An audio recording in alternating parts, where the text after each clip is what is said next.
Okay. Good afternoon, Mr. Abdullah. Can you hear? Good afternoon. Good afternoon. Welcome. Good afternoon. Well, We'll just wait. Already about 70 people have joined. yes. But 200 people had registered for this program. So we can wait a couple of minutes and then start. Sure.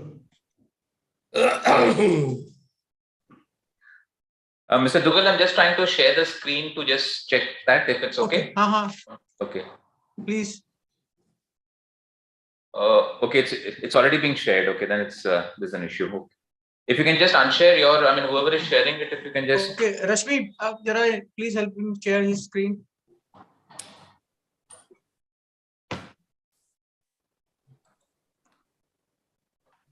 Yes, Dugal sir, आप क्या कह रहे हैं?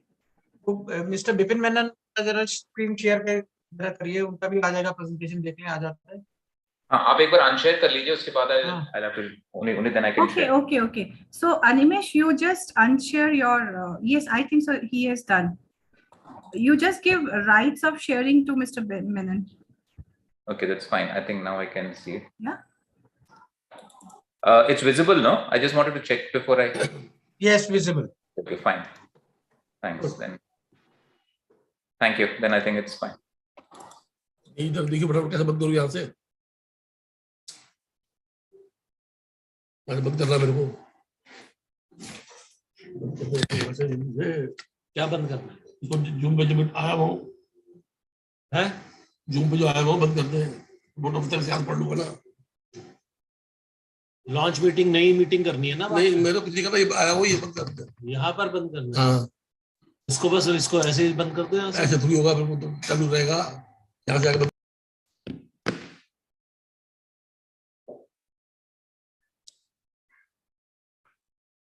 Seth sir, good afternoon. Can you hear? Seth sir, can you hear?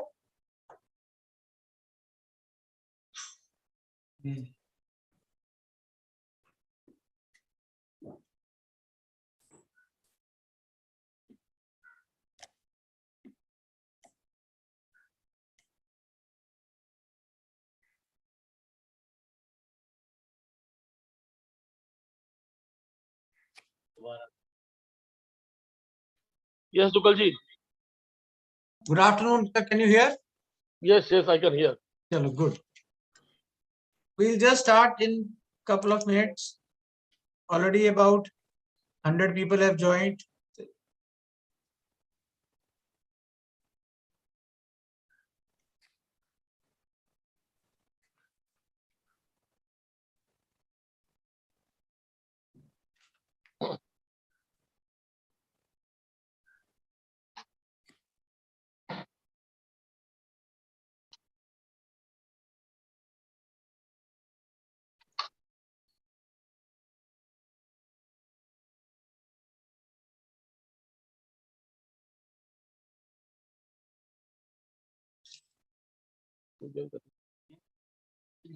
So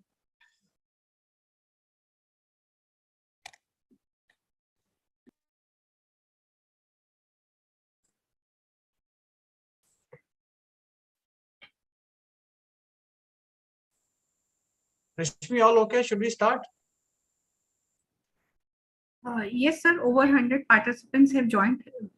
It's a good to start, sir. Hello. Mr. Abdullah, are you there? We are going to start.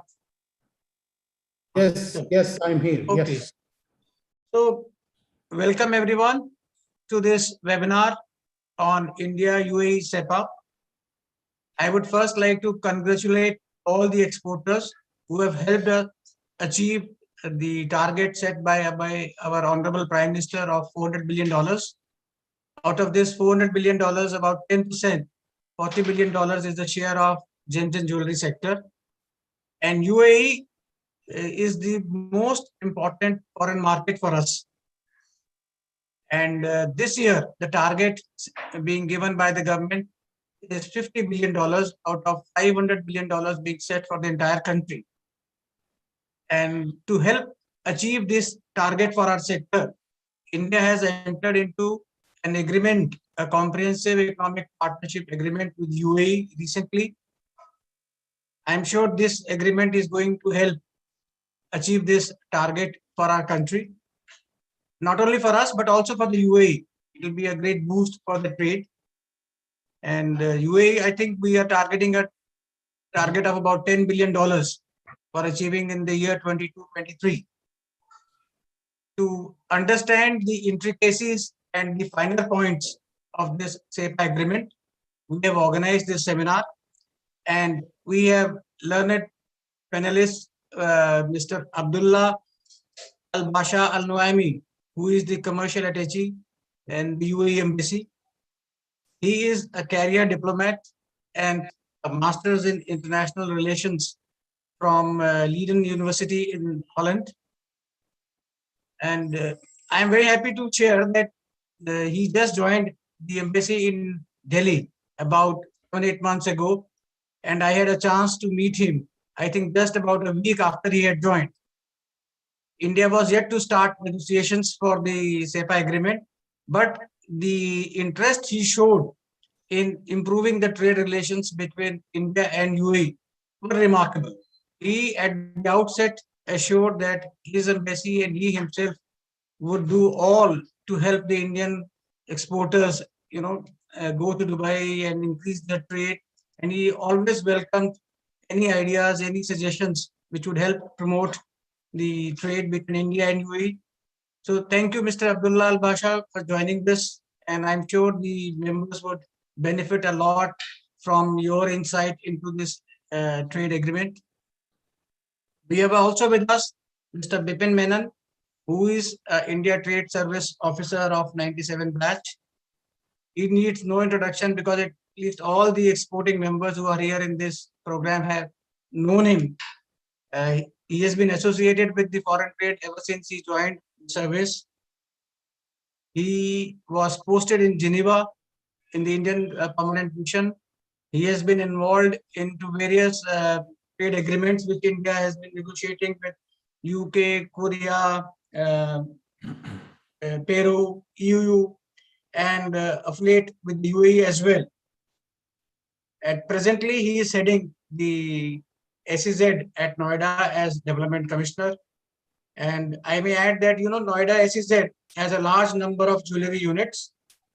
And I think around 3,000 crores worth of jewelry is exported from Noida itself. And out of that, more than 50% goes to UAE. So the present agreement, CEPA agreement with UAE, will go a long way in promoting trade further from Noida, I think. And Mr. Bipin Menon's positive approach in helping the exporters not only do physical exports, but also to understand the exports will be of great help to the members who are attending this program. We have already registered around 200 members for this program, and about 130 have already joined. And in the last, we have our regional chairman, North, from the Gem and Jewelry Export Promotion Council, Mr. Ashok Seth, who is an exporter himself. And as regional chairman for the Northern region, he is actively involved in promoting exports and helping the members achieve their export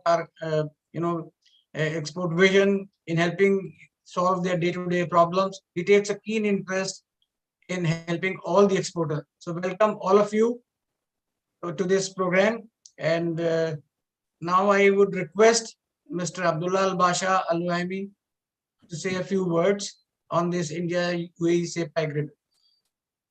Thank you. Am I audible? Yeah, you are audible. Yes. Mr. Dougal, thank you so much. Good afternoon and namaste, everyone. Mr. Bipin Menon, Development Commissioner, Noida Special Economic Zone, members of the Gems and Jewelry Business Fraternity, ladies and gentlemen. To begin with, I would like to thank JGEPC for inviting me to share my views on this platform and engage with all of you. On February 18, the UAE India took their partnership to a whole new level with the signing of the CEPA. The landmark deal was finalized in a record time of 88 days. It is my firm belief that CEPA would unleash a golden era in our bilateral partnership. It will boost investment, trade, and technological partnerships, and create employment opportunities across sectors. The comprehensive economic partnership agreement between our two countries comes at a very, very crucial time as we brace ourselves and set economic priorities for the post-pandemic era. Now is the time for us to take coordinated actions to achieve our ambitious bilateral trade target of 100 billion in the next 5 years. The business community, all of you present here, shall play an instrumental role in achieving our trade targets set out as part of the CEPA. Now, gems and jewelry forms an integral part of the CEPA and hence has been given special emphasis in the agreement. To put this into perspective, the first 10 months of the current fiscal year, 2021-2022, and that's from April 21 till January 22, India's exports of gems and jewelry stood at 32 billion, which of the UAE accounted for over 12%. The CEPA, which is likely to come into effect from May 22, entails the removal of 5% import duty in the UAE on India's jewelry. This will be a game changer for India's gems and jewelry industry. The nil import duty would open up newer business opportunities and give competitive advantage to the Indian jewelers, as well as offer unparalleled market access to the Middle East, African, and European markets. In terms of import of raw material, India's imports from the UAE to 120 tons of gold would be given 1% duty concession in the first year. The volume will increase to 200 tons in 5 years. This would essentially mean that the tariff in perpetuity will be 1% less than whatever the tariff is charged by India from the rest of the world. India imported about 70 tons of gold from the UAE in 2020-2021. With the 1% duty concession on import of gold from the UAE, the effective duty would be 9% instead of 10%. This too shall benefit the Indian gold jewelry manufacturers and exporters. It may be worth noting as well that in 2021, the UAE became the top trading hub for rough diamonds, overtaking Belgium. The UAE's total diamond trade grew at 83% between 2020 and 2021. The Indian diamond merchants and traders could also leverage from the UAE's leading position in terms of rough diamond trade. The CEPA would pave the way for raw material import at competitive prices into India and provide free access for finished products to the UAE market and beyond. There's a never seen before level of optimism between the two countries, which intends to foster and build a secure, stable, and long-lasting relationship. I strongly believe that the time is ripe, now more than ever, for global businesses to step into the UAE and leverage from its strategic location, well-developed infrastructure, excellent connectivity, and stable political system, and investor-friendly policies, and overall ease of doing business. And there is a special aspect to all of this with respect to UAE and India, and that would be that the UAE is a home of 3.4 million Indians living between us in the UAE. I invite all of you present to come to the UAE and experience it. I look forward to witnessing a new era of prosperity for both countries. Thank you. Thank you, Mr. Abdullah, for your very warm words and positive words about this CEPA agreement. I am sure we all those who are present here will agree with your sentiments that this CEPA will definitely usher a new era of trade between UAE and India. And not only we will achieve targets, but we will exceed targets with the positive outlook of the UAE government and all the people who are connected with trade in the UAE and in India. So thank you very much for your very valuable words. And now let us hear from Mr. Bipin Menon, who has been instrumental from day one in negotiating the technicalities of this CEPA agreement. He is an expert into free trade agreements. So he has prepared a presentation. I think all members would love to see that. So over to Mr. Bipin Menon. Yeah, thank you, Mr. Dugal, and thanks first of all for giving me this opportunity to be part of this August gathering. Thank you, Mr. Abdullah, for those initial remarks. I think it is, I mean, all our political leaders as well as the senior bureaucrats who really negotiated this agreement, and of course the industry, which has been always behind us, the gems and jewelry industry. I think they were pivotal in us getting such a great deal, including in terms of the short timelines under which we have been able to really undertake this. So I will just go through a small presentation so that it's more focused on the issues. And let's see, I mean, in terms of inputs from the stakeholders. So this is, of course, the terminology is a comprehensive economic partnership agreement, just like the terminologies that we have with Japan and Korea, where we use the word CEPA. It's basically encompassing the fact that this is a very comprehensive agreement covering a gamut of areas, including goods, services, investment, government procurement, even a chapter on digital trade. The background to this, I'll just go specifically on to the next slide, where we, as you know, UAE is the 9th largest investor with an FDI of around nearly around $12 billion from April 2000 to June 2021. And one of the key landmarks in this particular agreement is the fact that UAE is committed to around 75 billion investments in India. And you also know that they have invested in some very critical areas as well as some very critical geographical regions such as Jammu and Kashmir. And that itself shows the bonhomie in the political relations between both the countries. And I'm sure this agreement would really give the fillip for us to really have greater investments coming in from UAE as well as mutually beneficial economic relationship. One of the important aspects in this agreement on which we had to slightly look at it from a different paradigm was the fact that approximately 3.5 million Indian nationals are working in the UAE. And this is very significant in the fact that even in terms of the mutual gains that we are looking at, the fact remains that since many of the Indian nationals are engaged in the economic growth of the country itself, there is a possibility of a substantial remittance happening from these Indian nationals who are positioned there.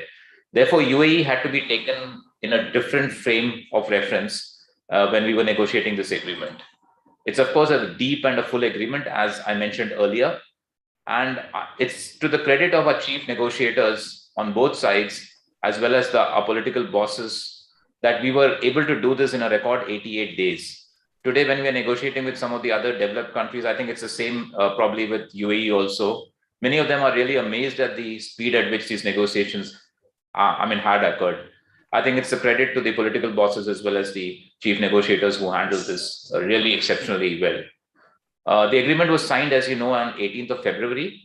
It was unveiled this Sunday on 27th, where it was technically ratified. And its entry into force is likely to be on 1st May. And we believe that this deadline is going to be met. 1st of May is what we believe is the timeline for the two countries to operationalize the agreement in terms of their respective notifications. When I look at the bilateral trade between the two countries, it's been a bit of a volatile scenario. India has, of course, entered into some deficit with UAE, but I think the fact remains that there are a lot of important raw materials that we are sourcing, and also the fact that UAE has a substantial amount of re-exports as well as crude is a major part of this import. So approximately 40% of our imports is crude, and then there's a substantial quantity of around 33%, which is re-exports. So when you actually look at the value-added trade happening in both countries, it's even Stevens, and the exports and imports are virtually the same. When I look at the gems and jewelry sector, again, you'll be surprised that there is a deficit, but the fact remains that there's a lot of sourcing of gold that happens from the UAE, and we are largely into the jewelry side of it. So this is chapter 71, which also includes things like diamonds, pearls, and other precious commodities. So this has been the scenario in terms of export and import as far as chapter 71 goes in between India and the UAE. Now, I'd like to sum up a summarization of the entire trade in goods agreement. Of course, trade in goods is only one part of it, but this is the relevant part for the sector here. It's India's most comprehensive agreement. We have touched a number of 90.28%, which we haven't even done with any of the other partners with whom we have a very, very deep trade agreement. To put it in context, if I look at ASEAN today, our total offer to ASEAN was 88%, 74% reduction and 74% elimination and 14% reduction. And to Japan, it was 85% elimination. So we have really breached those barriers, gone where we have never gone before in terms of an FTA, which basically personifies the fact of the close relationship that we have with UAE. UAE similarly has reciprocated pretty well. They have given us an offer of 97.6%, which is also pretty unprecedented as far as they are concerned. And this shows the warm bonhomie that we all had in the negotiations and the fact that we could achieve these critical levels in the overall tariff modalities. And tariff elimination on entry into force is 65% for India and around 80% for the UAE. This also reflects the tariff asymmetry that both the countries have, because of which this difference is primarily there. Now I'll come to a very critical thing, which is the rules of origin. Although the rules of origin in the gems and jewelry sector is a bit different from the general rules that we have, but largely we have gone in for a very conservative rules that ensure that there's substantial processing happening in both the countries, so that there is minimal chance of re-exports really entering into our markets or trade from third-party countries really entering into our geographies. Wholly obtained is a general list that's been used. We have used a change in tariff classification plus value addition in many of the other products, which are non-agricultural. The value addition element, the profit element has been excluded from the build-up method. And there's a comprehensive list of minimal operations, which primarily indicates that the last country of export, you need to have something more than minimal operations happening there. There's a de minimis criteria, even in the case of wholly obtained, which primarily means that if I have a wholly obtained agricultural product, I can actually put some non-originating preservative, for example, to the extent of 1%. There's a third-party certification. There are 17 agencies that have been authorized to issue the certificates of origin. In the case of UAE, it's the Ministry of Economy, which is the only agency that will issue the certificate of origin. And as you know, in the case of India, we have an electronic digital platform on which the exporters can choose the agency that they really want to be part of it. Noida SEZ is also one of the agencies that is issuing the certificate of origin here. The exporters need to be cognizant of the fact that they need to maintain a minimum information requirement, which is very critical in this agreement. It's the obligation on both sides. And I guess this is also looking at good compliance practices that both the countries should do, both the countries' exporters should do. We would request all the units to really ensure that they maintain this information very in a cogent manner, so that whenever there are verifications, it can be it can be shown to the verifying authorities. And there's a timeline-based information and documentary exchange between the competent authorities for verification. So this is an important aspect which I think the unit should understand, and they should really keep this in mind. Now, one of the critical aspects is the value addition, because this is something which the gems and jewelry sector would find it very important, given the value additions that take place internally. We have a build-up method and a build-down method. So if you're using the build-up method, you have the option of using either of them. If you're using the build-up method, you basically take the cost of originating material, or again, originating in either India or the UAE, not third-party originating, just to make it very clear. The direct labor cost and the overhead cost can be added to that. And then the denominator would be the FOB value or the ex-works price. depending on whatever you are comfortable in. So this is the build-up method where the profit element is not there. In the build-down method, you can have the FOB value of the ex-works price and subtract the non-originating materials which have been imported from third parties. Of course, not from India or the UAE, but from third parties. And it's divided by the FOB value of the ex-works price. So this is the other method which you can also use. In this, the profit element has not been removed because if you see, both the denominator and the numerator has a profit element. So effectively, the effect is very minimal even if you remove the profit element here. So this is the value addition criteria that the exporters have to use depending on how they go about. So this is the general part of my presentation. I'll now come to specifics. I've taken chapter 71 as a whole, just to give you the export opportunities that exist today between India and UAE under this agreement. We have taken the HS code of UAE because that's where you're really exporting. So this might be a bit different from the HS codes of India beyond the 6-digit level. Secondly, the second thing is UAE's global imports, UAE's imports from India, the MFN duty of UAE, the FTA duty, and the rules of origin, which is the ROO. So just to put it in perspective, these are the starting chapters. So this doesn't include jewelry. I've just gone serial wise in chapter 71. There's a general rule of CTSH plus 40% for many of the items. In jewelry, it's of course different. So we'll come to that subsequently. So if natural pearls, cultured pearls, or whatever diamonds, if you're directly exporting, you'll have to follow this particular criteria. But in case of unsorted diamonds, so when I come to the first part, the pearls, it is CTSH plus 40%.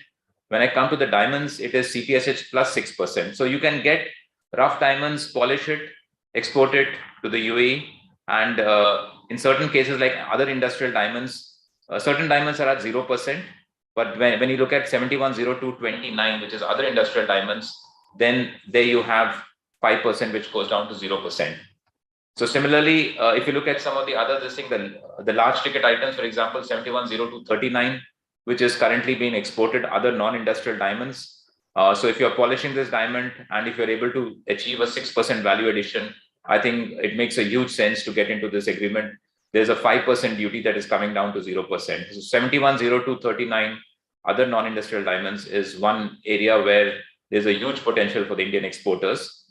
When I come down to the things like rubies, sapphires, emeralds, as well as unworked or simply sawn or roughly shaped precious stones and other worked precious stones, piezoelectric quartz, and the other synthetic stones that we have in chapter 7104, all these you need to have the general rule of CTSH plus 40%, which would largely mean that if you can achieve the 40% value addition, you would still be able to meet the rules of origin per se. So this is the first part of it. I'll go to the next one, which is dust 7105 onwards. Dust and powder of diamonds, dust and powder of other natural, synthetic, precious or semi-precious stones. These are again at 0%. 5% duty is the current MFN duty. It comes down to 0%. You need to have the CTSH plus 40% criteria. Powder of silver, I don't think is relevant here because it's already at a 0% duty. So I don't think exporters will really take advantage of this. But if I take 7107, which is base metal clad with silver, not further worked and semi-manufactured, there's no existing trade happening right now. But in case there is an opportunity that you look at, please look at this because the duty is going down from 5% to 0. If I look at ingots of gold, again, UAE is, has major imports of that. But again, you will have to meet, it has to be an India good delivery gold in case it's exported under the agreement. And you have, of course, that's again at 0%. So that may not actually make business sense at this point of time. But when I go to the last part, which is base metals or silver clad with gold, not further worked than semi-manufactured, then there's a duty that's coming down to 0% from 5%. But here you have to achieve a CTSH plus 40%. I'll just stop here and just explain to you what the CTSH and the CTH is connoting. CTSH would basically mean change in tariff subheading, which means if your non-originating inputs means inputs outside India or UAE, they have to be from a different subheading, a different 6-digit level. So that is what CTSH primarily means. CTH means your non-originating inputs have to be from a different heading, a different 4-digit heading. And this is applicable only for non-originating inputs. This is not applicable for originating inputs if you are sourcing it from India and which is of Indian origin. I now get into the next one, which is 7110, which is platinum, palladium, rhodium, iridium, osmium, ruthenium, all the precious metals that are there. Largely the duty is 0 from the UAE, so I don't think there's any specific export opportunity on this. But when I come down to the base metals from in chapter 7111, base metals, silver or gold clad with platinum, ash containing precious metals, waste and scrap of gold, waste and scrap of platinum, other waste and scrap of precious metals, you have a 5% duty, which is going down to 0% immediately. And there's a market access opportunity that exporters may have. My next slide is the most important one because this is about jewelry. This is where I think most of our exports are based in. So I presume on silver, for example, UAE has only one tariff lying on silver jewelry, and that is 711311. It should be actually silver jewelry there. So in that, you have a CTSH plus 3.5% or CTSH plus 6% as the rules of origin. And the two difference in the rules of origin is primarily on account of the fact that you have it for a simple filigree work, if it's 3.5%, for the others it is 6%. Then I come to gold jewelry. If you're exporting gold jewelry, which is a big ticket item here, which is almost around $8.6 billion right now, against UAE's total imports of $14.6 billion. You have a tariff heading. Again, it's for 3.5% is for simple plain gold jewelry. The gold jewelry which is started with precious stones is CTSH plus 6%, and the gold jewelry which is started with diamonds is CTSH plus 7%. So this has been taken from the foreign trade policy. You can source, primarily it basically means that you can source non-originating gold, say gold from even Switzerland, for example, and convert that into jewelry and export under within this particular parameters. So CTSH would easily be met because the gold is in 7108 and the jewelry is in 711319. So that can easily be met, and you can really. So this big ticket item is what is the crux of the agreement. I hope the exporters will take advantage of that. On platinum jewelry, similarly, if it's a plain platinum jewelry, we have CTSH plus 3.5%. That's also a big ticket import as far as UAE is concerned. Jewelry of base metal clad with precious metals. Well, I think this is not, this is a CTSH plus 40%. So this may not be part of the, it may be difficult if you're importing some other precious metals from outside. The other articles of gold, 7114, the catalyst, 7115, other articles of precious metals, all this have a CTSH plus 40% criteria, which is a general rule. Similarly, articles of precious metal, articles of personal ornamentation. But of course, these are not the jewelry part, which is in 7113, and articles for industrial technical uses. My last slide is on imitation jewelry. This is again CTSH plus 40%. So couplings of base metal, studs of base metal, other imitation jewelry of base metal, imitation jewelry of plastics, glass, wood. UAE has significant imports of other imitation jewelry of base metal. So this is something that the exporters can look at. We are also supplying some of it. Then there's this other imitation jewelry, which is 71, 70, 90, 90. That's also an item which exporters can look at, where the duty is going down from 5 to 0%. The last 71, 18, the coins, of course, are not relevant because the duty is already at 0%. So I will stop at this. I think I've covered most of the products here, the entire list of products in chapter 71, as per the schedule of UAE. And I'll hand it over to Mr. Duggal. Thank you, Mr. Thank you, Mr. Menon.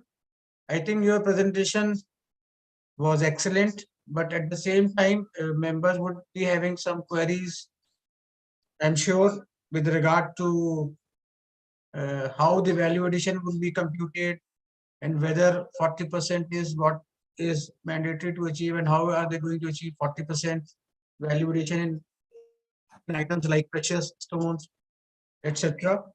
That we will come to when I think we go for question answer session. Before that, I think Rashmi has also prepared a presentation exclusively for our gem and jewelry people. Let Rashmi make, and then we can take questions in one go finally.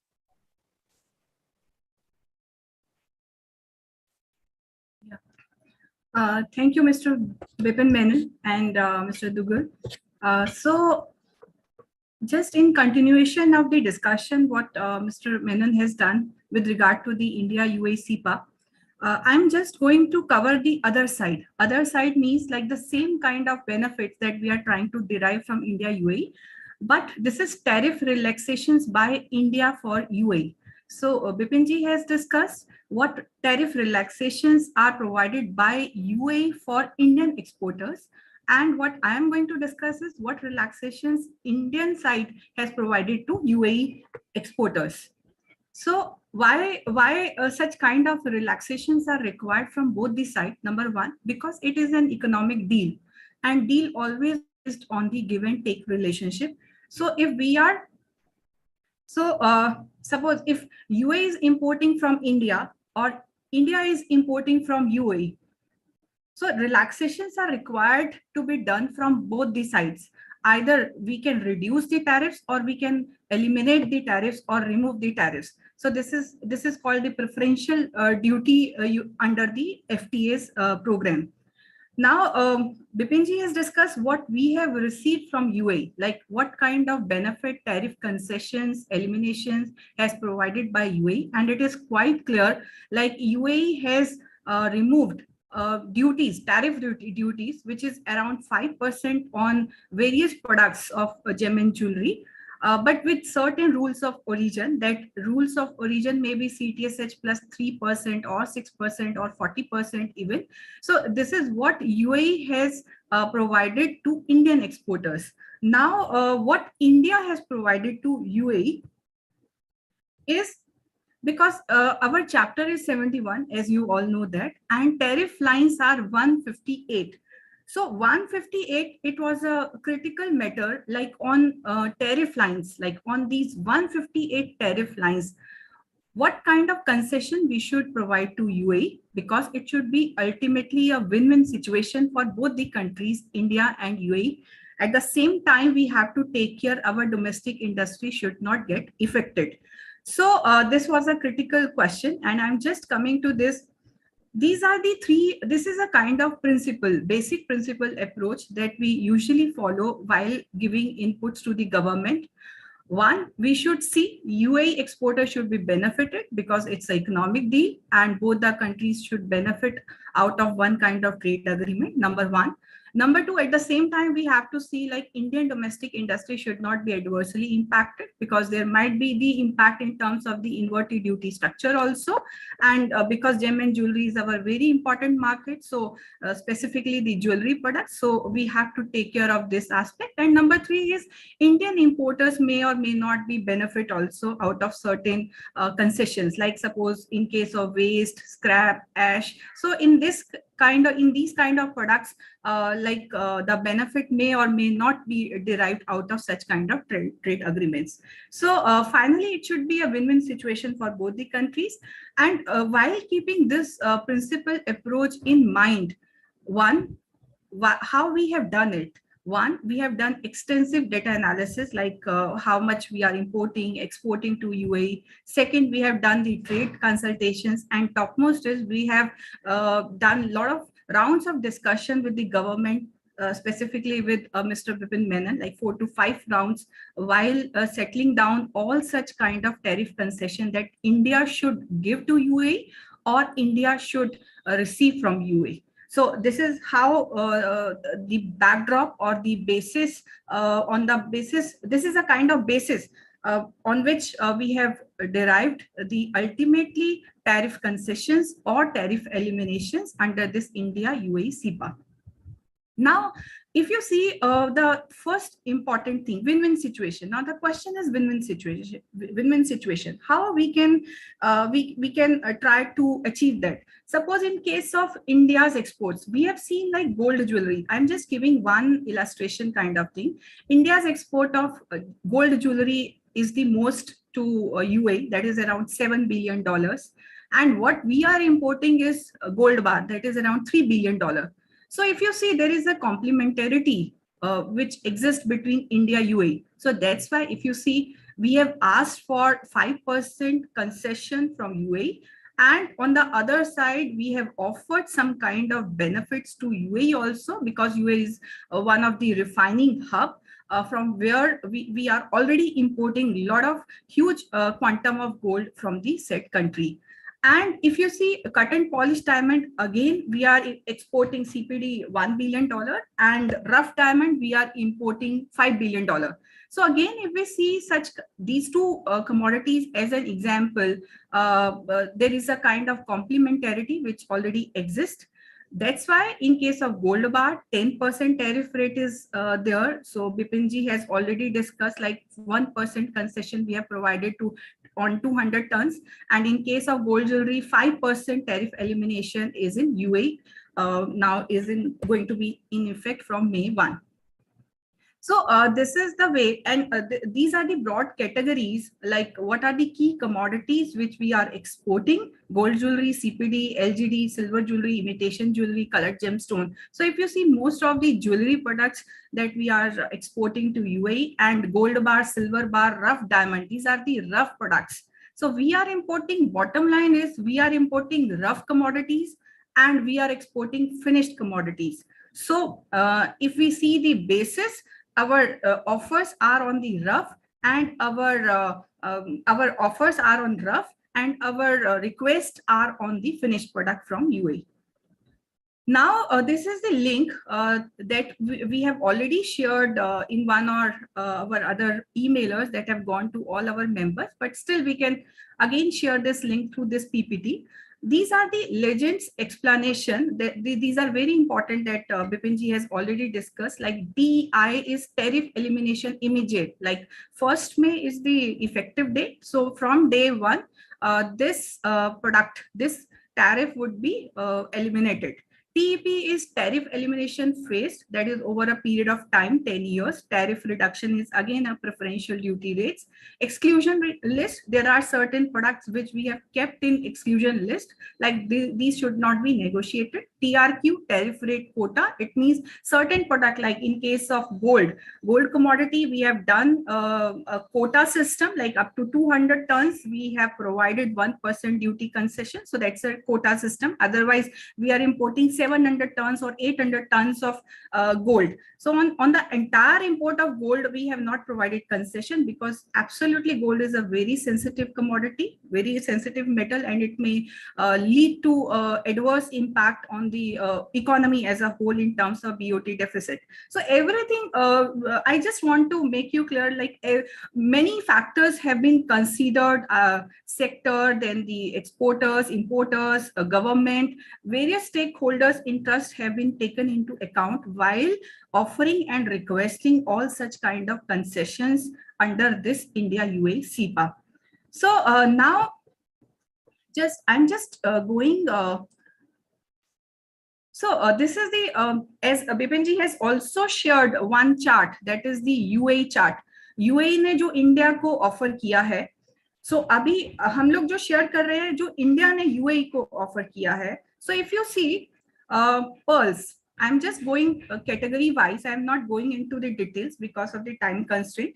So if you see this first category, pearls, either unworked or worked, you can see these two shaded areas. One is this effective rate and second is the modality offered. So 10% worked natural pearls. Tariff elimination, it means 10% is the effective rate as in the present, and TEI, tariff elimination immediate. So it is not in the phased manner. It will be applicable from 1st May 2022. Am I correct, Mr. Bipin? Like it would be considered from the first year, 1st May 2022. So similarly, in case of other worked cultures as well as unworked culture, duty is going to be nil with certain rules of origin that already he has shared. TEI, rough diamond, we already have zero duty. This is TEI, and polished diamond, we are having 7.5% and 7.5%. Now, this is TEP over 10 years. So now this is the tariff elimination phased manner over 10 years. And this is going to be a win-win situation for both as per the trade consultations, because on the one side, in CPD, we are the processing hub. So, and on the other side, we are also importing diamonds for studying our jewelry. So by taking care of both the interests, like our export should not be impacted, and we should have a rough diamond from UAE also, or CPD from UAE. So this is what 7.5% is going to be eliminated over the period of 10 years, like 7, 6.5, 6, 5.5, 5, 4, 3, 2, 1, and 0. So after 10 years, it is going to be 0 with subject to the rules of origin norms. Now is the unworked precious and semi-precious stones. So current duty is, if you see this shaded area, this is the 0.5%. These are the worked or the rough precious and semi-precious stones, and TEI of a tariff elimination immediate. So it is going to be nil for UAE exporters to export or to supply in Indian market at nil duty rate with subject to the rules of origin. Now, unworked precious and semi-precious stones. So there are so many unworked precious and semi-precious stones. So all are going to be tariff-free for UAE exporters with respect to your rules of origin. Now coming to the worked precious and semi-precious stones. So these are the two shaded areas. Again, if you can see, this is the present duty rate 7.5%. And again, stones are used for studying the jewelry, and we are importing various kind of colored gemstones from colored gemstones or the CGS. So this is going to be phased or eliminated over the 10 years again. So 7.5% would be duty free after 10 years only. It is not going to be TEI. Now, next is worked precious stones, and then is the unworked synthetic stones or lab-grown diamond. This is 0 from TEI, tariff elimination immediate.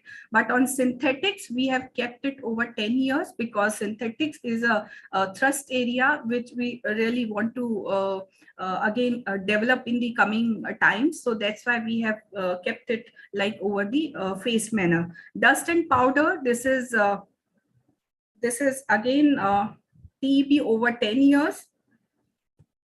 Then is this is the big ticket, as Bipinji has said, like it's a important commodity, like is the gold.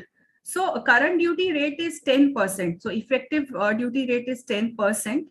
And what we are going to have is tariff concession relief of 1% in absolute percentage terms, TRQ of 200 tons phased in 5 years.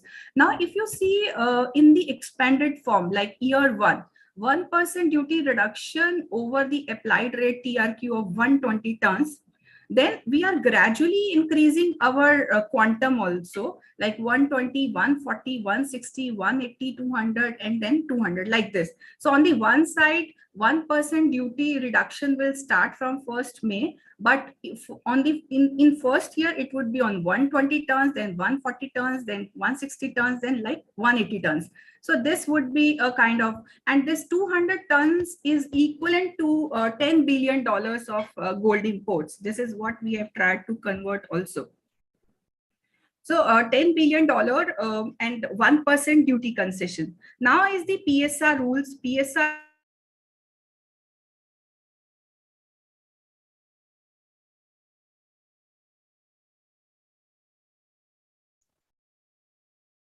Rashmi, you're not audible. Am I now? This is fine, sir. Yeah, now okay. Okay. So on the same silver unwrought, either this is the silver unwrought, silver bars, or gold bars. In both the commodities, these are the precious metals, and we have kept the same kind of PSR norms and same kind of the tariff concessions for the UAE exporters. This is again based on the complementarity principle, because gold is refined by UAE and gold jewelry is exported by India, finished product. So this is what we have tried to achieve, and this is absolutely a very key commodity on which our India-UAE CEPA is based upon. Now, as these are the metal clad unwrought. Now again, duties are going to be reduced over a period of time. and ash waste, scrap tariff elimination immediate. It is going to be immediately eliminated from year 1. And gold, silver, yes. Now this is another area which is which needs to be discussed, like gold, silver, jewelry products. So jewelry products, in order to avoid some kind of challenges like inverted duty structure and many more. So we have we have strongly recommended for keeping this category, jewelry product category, under exclusion only. So this product was not being negotiated, except one product, that is the gold jewelry. So in gold jewelry, there is again a TRQ system. TRQ is tariff rate quota. So what we have said is, like, from 20%, this is the present duty rate, it is going to be eliminated over a period of time, like 20 to 19, then 18. If you see, 19, 18, 17, 16, 15, and then is the 15. So the last rate which would be applicable on UAE exporters while exporting gold jewelry product to India is 15%, one thing. Second is, if you see this 2.5 tons of gold jewelry that we have permitted to be imported from UAE on such preferential duty rate, like 19%, but it is progressive like this: 2100 kg, 22, 23, 24, 25, like this. Now this 2.5 tons is equivalent to around, it is equivalent to around $150 million. So this is how we have tried to achieve such kind of benefit from this by importing a jewelry product from UAE, because this was a special request from the government of UAE. So that's why we have kept like this. And then is the articles of gold, silver imitation. This is absolutely under the exclusion category. And that's it. That's it from my side. So overall,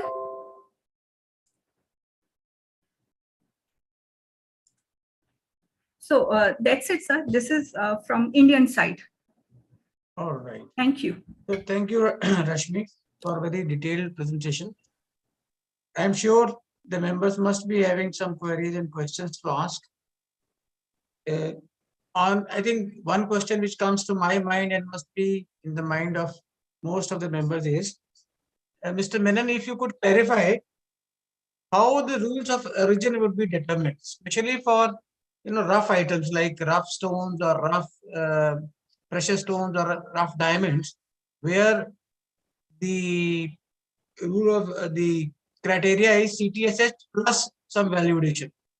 So now if one has imported rough, there can't be a valuation on the rough itself if rough is to be exported. Number one. And how the certificate of origin can be issued for rough, and who will issue the certificate of origins? If you could clarify on that, please. Yeah. So thank you, Mr. Dubal. I think you can. So before going into your question, I just there are a couple of questions in the chat box. I just like to just deal with that, because so we have in the specific sequence.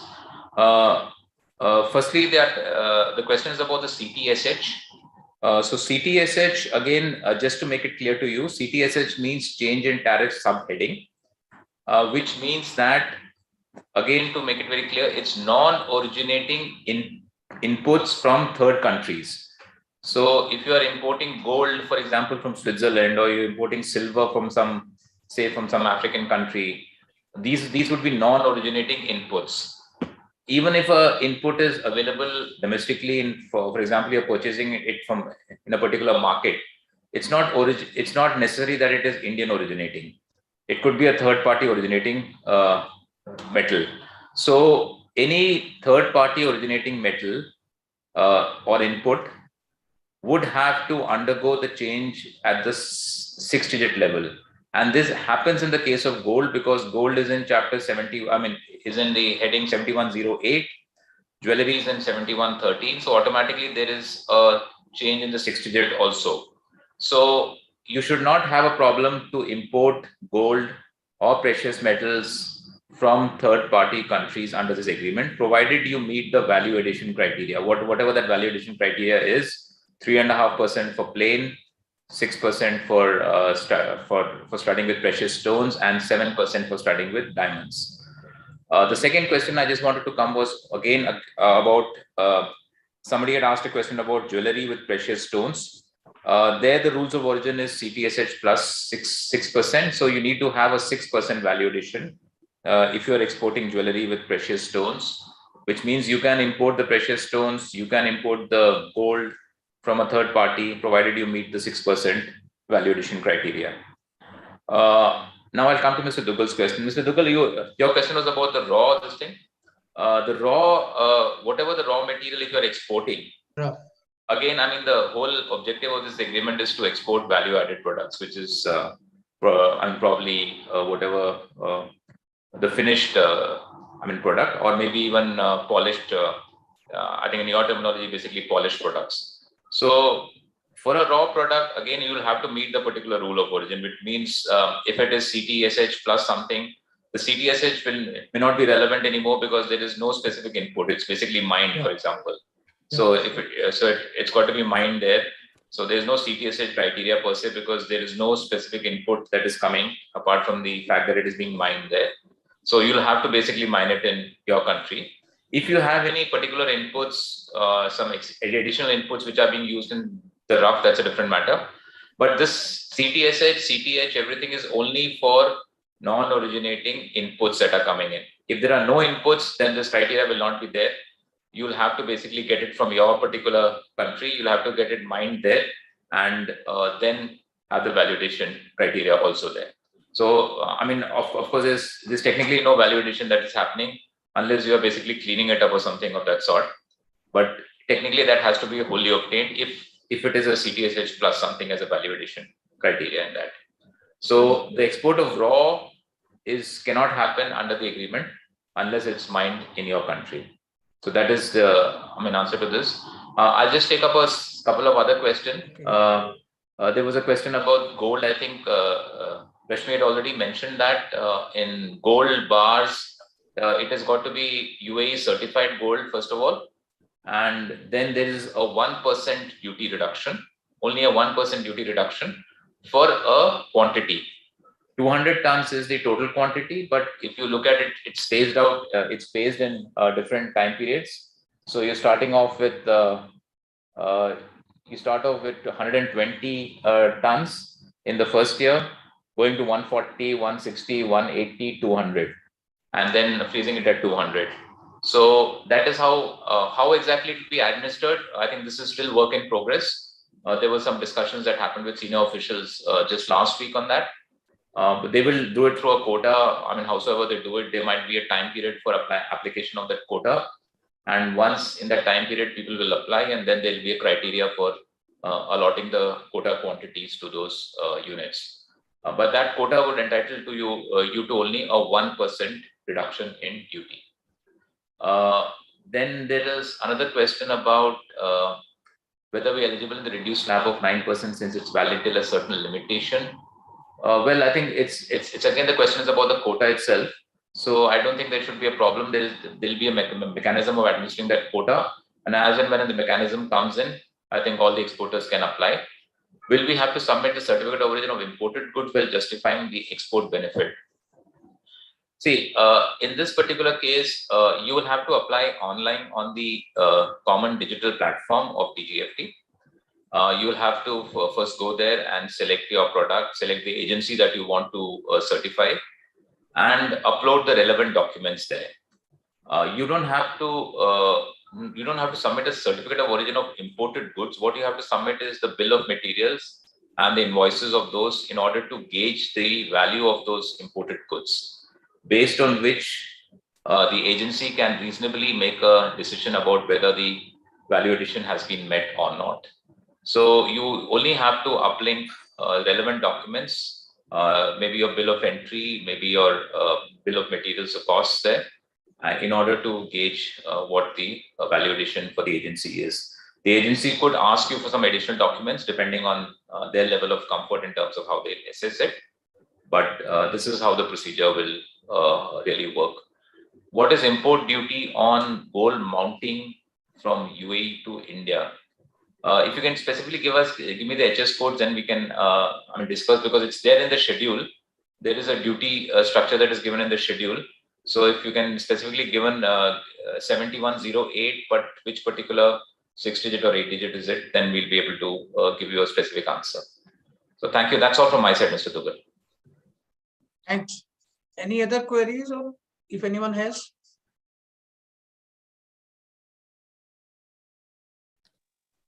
Otherwise, I think we have had a very useful insight into the various intricacies of this agreement. And I am sure this is going to help all the exporters clear their doubts and make all efforts to increase their exports, particularly to UAE. And Mr. Abdullah has already left. He had a meeting in the embassy itself. So he sought leave. He has gone.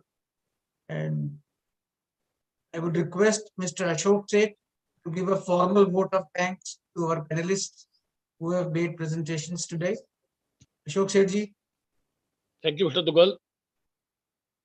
I would like to express my gratitude to all the esteemed delegates of this webinar for their presence and contribution to make this webinar a great success. I extend my gratitude to all our honorable guest speaker, Mr. Abdullah Al-Basha, who has already left, as told by Mr. Dugal. He is a commercial attaché in Embassy of United Arab Emirates in Delhi. And Mr. Bipin Menon, Development Commissioner, Noida, SEZ, for taking out time from their busy schedule to grace this event and provided valuable insight on benefits of India-UAE trade agreement. I must thank the organizing team for working hard for the past few days to make this webinar successful at a very short notice. Thank you once again, everybody. Thanks.